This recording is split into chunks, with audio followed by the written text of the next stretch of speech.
Hi guys, it's Nina. Welcome back to my channel. Today is January 7th, 2021, which means it is a day after January 6th, which was the day that some crazy, angry went to the Capitol and were let right in the door. But that is a whole other video. In this video, I wanted to talk to you guys about 3 weird but normal things that you will see or experience when you have locks. Just know that when you encounter these 3 things, it is totally normal. It's totally part of the lock experience. It doesn't necessarily mean that you're doing anything wrong.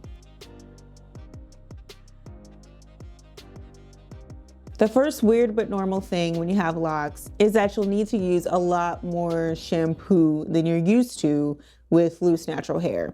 It depends on how long your locks are. My locks are about bra strap length, and I have to do 3 and sometimes 4 shampoos to get a really good lather. And it does also depend on the shampoo that you use. I've been using Shea Moisture's Jamaican Black Castor Oil shampoo ever since the beginning of my journey, and it does lather pretty well, but in order to get this lather that I'm showing you now, that was like 3.5 shampoos. But I'm always diluting my shampoo in an applicator bottle, which I strongly suggest because it's just really inefficient when you try to shampoo your locks just using the shampoo in your hands. You're not going to be able to spread it properly, but just don't be surprised if you need more shampoo to really get a good lather worked up.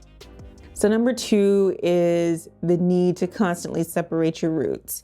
So if you have cultivated locks, which means that they're not free-form, that you are twisting frequently to get them into the certain shape, you are gonna have to detangle your roots because your hair is gonna be soft at the roots. It's starter locks, it's gonna tangle, and a lot of times hair will not grow into the lock. I cannot tell you how many locks over the years I have had to detangle and unwed basically. This is a very normal part of the process. I kind of go back and forth between just snapping them and wanting to actually cut the hair. If you grab 2 locks and you have like a bridge of hair in between, just cutting that bridge right in the middle very carefully is not going to hurt anything. I've done that several times and it's fine. It's just you have to be a lot more careful with that. I think that the more that you snap those roots apart constantly, it's more likely that you're going to catch the roots. And the last weird but normal thing is seeing little white bulbs in your locks.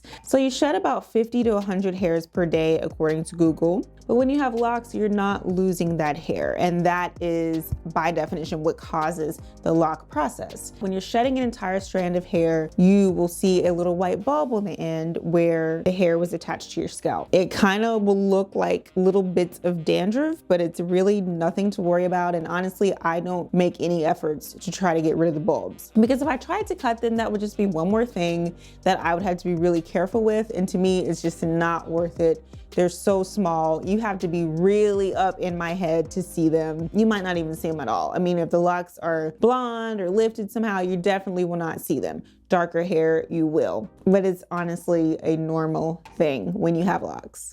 This list is not exhaustive at all, so if you have any more weird but normal lock things, please feel free to leave them below. Please also hit that like button if you liked it. Please subscribe. If you have not subscribed already, hit that notification bell so you know when I upload.